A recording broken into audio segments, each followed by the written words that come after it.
ವಿಷ್ಣು ಸಹಸ್ರನಾಮದ 62ನೇ ಶ್ಲೋಕ ಜೊತೆಗೆ ವಿಶಾಖ ನಕ್ಷತ್ರದ 2ನೇ ಪಾದದವರ ಗುಣಲಕ್ಷಣಗಳು ಏನು ಎಂತು ಅಂತ ತಿಳಿಸ್ಕೊಡೋ ಸಮಯ ಏನ್ ಹೇಳ್ತೀರಾ? ಇವತ್ತಿನ ದಿವಸ ಇಂಥ ಒಂದು ವಿಶಾಖ ನಕ್ಷತ್ರದ 2ನೇ ಪಾದ ವಿಷ್ಣು ಸಹಸ್ರನಾಮಕ್ಕೆ ಎಷ್ಟು ದಿವಸಗಳ ಕಾಲದಿಂದ ಬಂದೇ ಬಿಟ್ವಿ ನೋಡಿ. ಹೀಗೆ ಹಾಗೆ ಅಂತ ಕಣ್ಮುಚ್ಚು ಕಣ್ತಿಗೆ ಜನಗಳು ಉರುಳೇ ಹೋಗುತ್ತೆ, ಉದ್ದಿನ ಮುಟ್ಟೆ ಉರುಳೇ ಹೋಯ್ತು.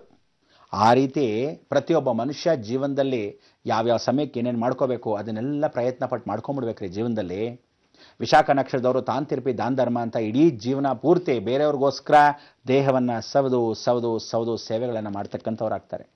ವಿಶಾಖ ನಕ್ಷತ್ರದಲ್ಲಿ ಒಂದು ಗುಣಲಕ್ಷಣ ಏನು ಅಂದರೆ, ಪ್ರತಿಯೊಬ್ಬರಿಗೂ ವೈರಾಗ್ಯ ಅನ್ನೋದು ತದನಂತರ ಬರುತ್ತೋ ಮೊದಲೇ ಬರುತ್ತೆ ಅಂದರೆ, ಇವರಲ್ಲಿ ಕಷ್ಟಪಟ್ಟಿರೋ ಜೀವನ ಮೊದಲಿಂದ ವೈರಾಗ್ಯ ಹುಟ್ಟತಾನೆ ಬಂದ್ಬಿಡುತ್ತೆ.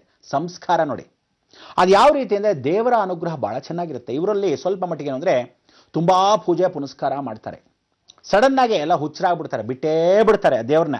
ಹಾಕ್ ನೀನು ಪೂಜೆನೇ ಮಾಡಿಸಲ್ಲ, ಏನು ಮಾಡಿದ್ರು ಪ್ರಯೋಜನ ಇಲ್ಲ ಅಂದರೆ ಇವರು ಬೈಕೊಂಡು ಫಸ್ಟ್ ಕ್ಲಾಸಾಗಿ ಬಿಟ್ಟು ಬಿಡ್ತಾರೆ.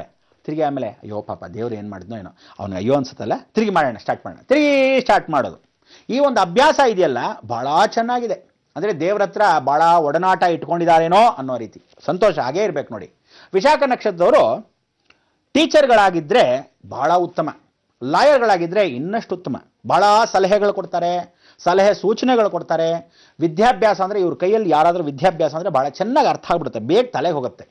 ಎಷ್ಟೋ ವಿದ್ಯಾರ್ಥಿಗಳಿಗೆ ವಿಶಾಖ ನಕ್ಷತ್ರದವ್ರಿಗೆ ಟೀಚರ್ಗಳು ಸಿಕ್ಬಿಟ್ರೆ ಪುಣ್ಯವಂತರು. ಎಷ್ಟೋ ಜಡ್ಜ್ಗಳಿಗೆ ಒಳ್ಳೆ ಲಾಯರ್ ಸಿಕ್ಬಿಟ್ರೆ ವಿಶಾಖ ನಕ್ಷತ್ರದವ್ರಿಗೆ ಜಡ್ಜ್ಮೆಂಟ್ ಮಾಡೋಕ್ಕೆ ಯೋಚನೆ ಇಲ್ಲ, ಇವನು ಕರೆಕ್ಟಾಗಿ ಹೇಳಿಬಿಟ್ಟಾಕ್ಬಿಡ್ತಾನೆ, ಅವ್ನು ಬರೆಯೋದಷ್ಟೇ ಜಡ್ಜ್ಮೆಂಟ್ ಕಾಪಿನ. ಅಷ್ಟು ಚೆನ್ನಾಗಿರ್ತಾರೆ ನಿಜವಾಗ್ಲೂ ಇವರು ಜೀವನದಲ್ಲಿ. ಯಾತಕ್ಕೆ ಜಡ್ಜ್ಮೆಂಟ್ ಅಂದರೆ ಕೇತು, ನಿಜವಾಗ್ಲೂ ಯಾವ ಕಾಲಕ್ಕೂ ಇವರು ವಿದ್ಯಾಭ್ಯಾಸ ಅಂದರೆ ಬುಧನ ಜೊತೆ ಕೇತು ಇವ್ರಿಗೆ ಯಾವಾಗಲೂ. ಇವ್ರನ್ನ ಯಾವತ್ತೂ ಅಂದ್ರಕಿ ಮಂಚವಾಡ ಅನಂತರಾಮಯ್ಯ ಅಂತ ಒಂದು ಕಡೆ, ಇನ್ನೊಂದು ಕಡೆ ಸುಖ ಜೀವನದಿಂದಾನು ಬೇಗ ಕೆಟ್ಟವರಾಗ್ಬಿಡ್ತಾರೆ. ಕೆಟ್ಟ ಬಾಯಿ ಅಂತ ಕೆಲವರು ಹೊರಟಾಗಿ ಹೇಳ್ತಾರೆ ನೋಡಿ, ಸ್ಟ್ರೈಟ್ ಫಾರ್ವರ್ಡ್. ಆ ಸ್ಟ್ರೈಟ್ ಫಾರ್ವರ್ಡ್ನೆಸ್ಸು ಈ ವಿಶಾಖ ನಕ್ಷತ್ರದವ್ರಿಗೆ ಬಹಳ ಉತ್ತಮ. ಇವರಲ್ಲಿ ವಿಶಾಖ ನಕ್ಷತ್ರದವರು ಸಾಧಾರಣವಾಗಿ ಯಾರಿಗಾದರೂ ಬೈಯೋದು ಅಂದರೆ ಹಿಂದೆ ಆಡ್ಕೊಳ್ಳೋದು ಮಾಡ್ಕೊಳ್ಳೋದಲ್ಲ, ಮುಂದೆ ಬೈದು ಬಿಡ್ತಾರೆ, ಮುಂದೆನೇ ಆಡ್ಕೊಂಡ್ಬಿಡ್ತಾರೆ. ಆದ್ದರಿಂದ ಬೇಗ ಕೆಟ್ಟವರಾಗ್ಬಿಡ್ತಾರೆ. ಅದಕ್ಕೆ ದುಷ್ಟರ ಕಂಡ್ರೆ ದೂರ ಇರು ಅಂದರೆ ಇವ್ರಿಗೆ ಯಾರು ಒಳ್ಳೆಯವರು ಯಾರು ಕೆಟ್ಟವರು ಗೊತ್ತಾಗಲ್ಲ. ಎಲ್ಲರೂ ಹಾಲು ಅಂದ್ಕೊಂಡ್ಬಿಡ್ತಾರೆ, ಜೀವನದಲ್ಲಿ ಬೇಗ ಮೋಸ ಹೋಗ್ಬಿಡ್ತಾರೆ. ಅದಕ್ಕೆ ಇಂಥ ಜೀವನವನ್ನು ಸುಖ ಜೀವನವಾಗಿ ಮಾಡಬೇಕು ಅಂದರೆ ನಾವೇನು ಮಾಡಬೇಕು? ಮೊದಲು ಶ್ರೀಮನ್ನಾರಾಯಣನ ಕರೆದು ಬಿಡೋಣ. ತದಂತ ವಿಶಾಖ ನಕ್ಷತ್ರ ಶ್ಲೋಕಕ್ಕೆ ಹೋಗಕ್ಕೆ ಮೊದಲು ಇನ್ನಷ್ಟು ಮಾತಾಡೋಣ. ಬನ್ನಿ ವೀಕ್ಷಕರೇ.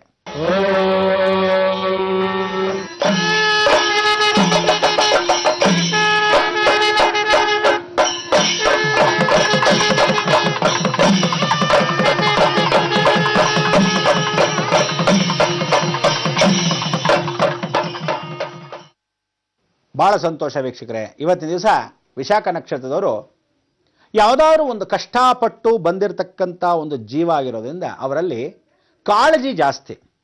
ಮದುವೆ ಆಗದಿದ್ದವರು ತಂದೆ ತಾಯಿ ಮೇಲೆ ಕಾಳಜಿ ಜಾಸ್ತಿ, ಮದುವೆ ಆಗಿದ್ದವರು ಗಂಡ ಹೆಂಡತಿಯ ಮೇಲೆ ಕಾಳಜಿ ಜಾಸ್ತಿ, ಅಕಸ್ಮಾತ್ ಇಲ್ಲದೆ ಇರೋ ಮಕ್ಕಳ ಮೇಲೆ ಕಾಳಜಿ ಜಾಸ್ತಿ. ಆ ಕಾಳಜಿಗೆ ಏನಾಗ್ಬಿಡುತ್ತೆ, ಒಂದೊಂದು ಸರಿ ಕೆಟ್ಟವರಾಗ್ಬಿಡ್ತಾರೆ. ತೀರಾ ಮಾನ ಹೇಳ್ತಾನೇ ಇರ್ತಾರೆ, ಪಾಡಿಂದೇ ಪಾಡ್ರ ಅಂತ.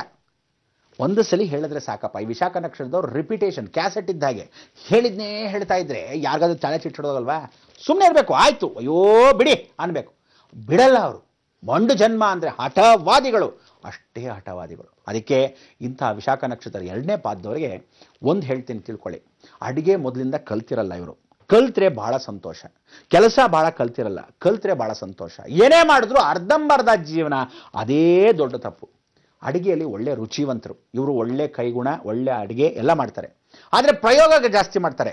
ಇವ್ರ ಅಡುಗೆನ ತಿನ್ನಬೇಕು ಅನ್ನೋದಕ್ಕೆ ಏನು ಮಾಡ್ತಾರೆ, ಇರೋ ಬರೋ ಅಡುಗೆನೆಲ್ಲ ರೆಡಿ ಮಾಡ್ಕೊಂಬಂದ್ಬಿಡ್ತಾರೆ. ಯಾವುದು ಅವ್ರು ಹೇಳಿದ್ದು ಒಂದು ಟೇಸ್ಟಲ್ಲಿ, ಇವ್ರು ಹೇಳಿದ್ದು ಒಂದು ಟೇಸ್ಟಲ್ಲಿ, ಕೊನೆಗೆ ಕಲ್ಸ್ ಮೇಲೆ ಹೋಗ್ರಾಗ್ಬಿಡುತ್ತೆ. ಮಧ್ಯ ಪ್ರತಿಯೊಬ್ಬ ಮನುಷ್ಯ ಜೀವನದಲ್ಲಿ ಇವರಿಗೆ ಹೊಟ್ಟೆ ಭಾಗ ನೋಡ್ಕೋಬೇಕು, ಭಾಳ ಚೆನ್ನಾಗಿ ನೋಡ್ಕೋಬೇಕು. ಬೆನ್ನು ಭಾಗ ಭಾಳ ಚೆನ್ನಾಗಿ ನೋಡ್ಕೋಬೇಕು.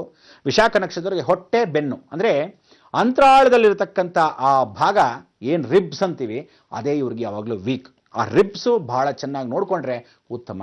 ಕಾಲ್ ಭಾಗದಲ್ಲಿ ತೊಡೆಯ ಭಾಗ ಭಾಳ ಮುಖ್ಯ. ಇವರಿಗೆ ತೊಡೆಯ ಭಾಗ ಭಾಳ ಮುಖ್ಯ. ಯಾಕೆಂದರೆ ತೊಡೆಯಲ್ಲಿ ಕೆಲಸ ಮಾಡಿ ನಿಂತು ಕೆಲಸ, ಅಥವಾ ಬಟ್ಟೆ ಒಗೆದು ಕೆಲಸ, ಅಥವಾ ಭಾಳ ಚೆನ್ನಾಗಿ ಕೆಲಸ ಮಾಡೋದ್ರಿಂದ ಅಡುಗೆಗೆ ನಿಂತ್ಕೊಂಡಿರ್ತಾರೋ, ಬಟ್ಟೆಗೆ ಒಗೆ ಕೂತಿರ್ತಾರೋ, ಕೆಲಸ ಜಾಸ್ತಿ ಇರೋದ್ರಿಂದ ತೊಡೆಯ ಭಾಗ ಯಾವತ್ತೂ ಇವರಿಗೆ ಶನಿ ಕಾಟ ಜಾಸ್ತಿ. ಇವ್ರು ಕೆಲವರು ಒಂದ್ಸರಿ ಹೇಳ್ತಾರೆ ವಿಶಾಖ ನಕ್ಷತ್ರದವರು, ಗಂಡಸರಾದ ಪಕ್ಷದಲ್ಲಿ 24 ಗಂಟೆ ಬೈಗಳು. ಯಾರನ್ನ ಬೈಸ್ಕೊಂತಾರೋ ಏನು ಕಥೆನೋ ಗೊತ್ತಿಲ್ಲ. ಆದರೆ ವೇದ ಸುಳ್ಳಾದರೂ ಗಾದೆ ಸುಳ್ಳಾಗಲ್ಲ ಅನ್ನೋ ಮಾತು. ಆ ಕಾಲದಿಂದ ಇವರಿಗೆ ವಿಶಾಖ ನಕ್ಷತ್ರದವ್ರಿಗೆ ದೈವಗುಣ ದೈವ ರಹಸ್ಯಗಳು ತಮಗೆ ಗೊತ್ತಿಲ್ಲದೆ ಕನಸುಗಳಲ್ಲಿ ಬರುತ್ತೆ. ಇವ್ರ ಕನಸುಗಳನ್ನ ನಾವು ಎಲ್ಲರೂ ಕೇಳ್ತೀವಲ್ಲ, ಏನು ಬಂತು ಕನಸು ಅಂದರೆ ಹೋದ್ಸಲ ಹಿಂಗೆ ಬಂತು ಅಂತ. ಇವ್ರ ಕನಸುಗಳನ್ನ ಕಂಟಿನ್ಯೂಷನ್ ಮಾಡ್ಕೊತಾರೆ ಗೊತ್ತಾ. ತಮಾಷೆ ಅಂದರೆ ಇವತ್ತು ಅಕಸ್ಮಾತ್ ಯಾವುದೋ ಒಂದು ಕನಸು ಬಂತು ಅಂತ ಇಟ್ಕೊಳ್ಳಿ, ಆ ಕನಸು ಹಿಂಗಾಯ್ತು ಅಂದರೆ ನೀನು ಅದು ಸರಿ ಮಾಡ್ಕೋಬೇಕಾಯ್ತು ಅಂದರೆ ಸರಿ ನಾಳೆ ಕಂಟಿನ್ಯೂ ಮಾಡ್ತೀನಿ ಅಂದರೆ ಆ ಕನಸನ್ನು ಕಂಟಿನ್ಯೂ ಮಾಡ್ಕೊಳ್ಳೋ ಯೋಗ ಕೂಡ ಇವ್ರಿಗಿರುತ್ತೆ. ಸಾಧಾರಣವಾಗಿ ನಿದ್ರೆ ಅವಸ್ಥೆ ಇವರಿಗೆ ಭಾಳ ಕಮ್ಮಿ. ಆ ನಿದ್ರೆ ಅವಸ್ಥೆಯಲ್ಲಿ ಗಾಢ ನಿದ್ರೆ ಮಾಡುವಾಗ ಇವ್ರನ್ನ ದಯವಿಟ್ಟು ಎಬ್ಬಿಸ್ಬೇಡಿ. ಯಾಕೆಂದರೆ ಇವರು ಈ ಲೋಕದಲ್ಲಿರಲ್ಲ, ಬೇರೆ ಲೋಕದಲ್ಲಿರ್ತಾರೆ. ಇವರಿಗೆ ಅಕಸ್ಮಾತ್ ಸ್ಲೀಪಿಂಗ್ ಅಮೇಷ್ಯ ಅಂದರೆ ನಿದ್ರೆಯಲ್ಲಿ ನಡೆಯತಕ್ಕಂಥ ಅವಕಾಶ. ಎಲ್ಲೋ ಬಾಗಲ್ ತೆಗೆದು ಹಿಂಗೆ ಹೋಗ್ತಾ ಇರ್ತಾರೆ ರಾತ್ರಿ ಹೊತ್ತು, ಬಾಯ್ಲಿ ಅಂತ ಎಬ್ಬಿಸ್ಬಿಡ್ತಾರೆ, ಬಾವಿ ಒಳಗೆ ಬಿದ್ದುಬಿಡ್ತಾರೆ. ಹುಷಾರ್. ಅದಕ್ಕೆ ಇಂಥವ್ರನ್ನ ಸರಿಪಡಿಸೋ ಯೋಗ ಆ ಮಂತ್ರದಿಂದ. ಆ ಮಂತ್ರ ಯಾವುದು ಅಂತ ನೀವೇ ನೋಡ್ಬಿಡಿ. ತ್ರಿಸಾಮಾಸಾಮಗಸ್ಸಾಮ ನಿರ್ವಾಣಂ ಭೇಷಜಂ ಭಿಷಕ್ ಸನ್ಯಾಸಕೃಚ್ಛಮಶಾಂತೋ ನಿಷ್ಠಾ ಶಾಂತಿಃ ಪರಾಗಣಂ.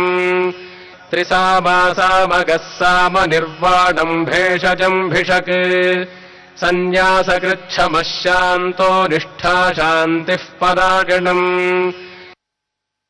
ನಿಷ್ಠಾ ಶಾಂತ ಅಂದರೆ ಪರಾಗರಣ ಅಂದರೆ ಇವರು ಭಾಳ ನಿಷ್ಠೆಯಾಗಿರ್ತಾರೆ. ಇವ್ರನ್ನ ನಂಬ್ಕೊಂಡು ಎಷ್ಟು ಬೇಕಾದರೂ ಕೆಲಸ ಮಾಡ್ಬೋದು, ಹುಡುಗ ಆಗಲಿ ಹುಡುಗಿ ಆಗಲಿ. ಇವ್ರ ಕೈಯಲ್ಲಿ ಕೆಲಸ ಒಪ್ಪಿಸ್ಬಿಟ್ಟು ಹೋದರೆ ನಿಯತ್ತು ಅಂದರೆ ನಿಯತ್ತು. ಇವ್ರಿಗೆ ಅಕಸ್ಮಾತ್ ಪ್ರಾಣ ಹೋದರೂ ಸರಿ ಯಾವ ಕಾಲಕ್ಕೂ ಕುಂದು ಕೊರತೇನು ಬರಲ್ಲ. ಇವ್ರನ್ನ ನಂಬಿ ಎಷ್ಟು ಬೇಕಾದರೂ ಕೆಲಸ ಕೊಡ್ಬೋದು, ಭಾಳ ಸಂತೋಷ. ಆದರೆ ಒಂದೇನು ಅಂದರೆ ಇವರಿಗೆ ಸ್ವಲ್ಪ ಮಟ್ಟಿಗೆ ಪ್ರೀತಿ, ಸ್ವಲ್ಪ ಮಟ್ಟಿಗೆ ವಿಶ್ವಾಸ, ಸ್ವಲ್ಪ ಮಟ್ಟಿಗೆ ಆಸೆಗಳನ್ನ ಜಾಸ್ತಿ ನಾವೇ ಪ್ರೀತಿಸ್ತಾ ಇರಬೇಕು. ಇವರು ಕಲ್ಲು ಬಂಡೆ ಇದ್ದ ಹಾಗೆ, ಕಲ್ಲನ್ನು ಬೇಕಾದ್ರೂ ಮಾತಾಡಿಸ್ತಾರೆ, ಯಾವ ಕಾಲಕ್ಕೆ ಎಲ್ಲಿ ಬೇಕಾದ್ರೂ ನುಗ್ಗುತ್ತಾರೆ, ಎಷ್ಟು ಕೆಲಸ ಬೇಕಾದ್ರೂ ಮಾಡ್ತಾರೆ. ಆದರೆ ಇವರಿಗೆ ಪ್ರೀತಿ ಸ್ವಲ್ಪ ತೋರಿಸಿದ್ರೆ ಸಾಕು, ಅಥವಾ ವಿಶ್ವಾಸ ತೋರಿಸಿದ್ರೆ ಸಾಕು, ಮೇಲೆ ನೀನೇ ರಾಣಿ ನೀನೇ ಮಂತ್ರಿ ಅಂತ ಎತ್ತಿಟ್ರೆ ಆನಂದವೋ ಆನಂದ. ಎಷ್ಟು ಕೆಲಸ ಮಾಡ್ತಾರೆ ಅನ್ನೋದು ಅನುಭವಶಾಲಿಗಳು ಗೊತ್ತಾಗತ್ತೆ. ಏನಂತೀರಾ? ಕಾಯ್ತಾರೆ ಬನ್ನಿ.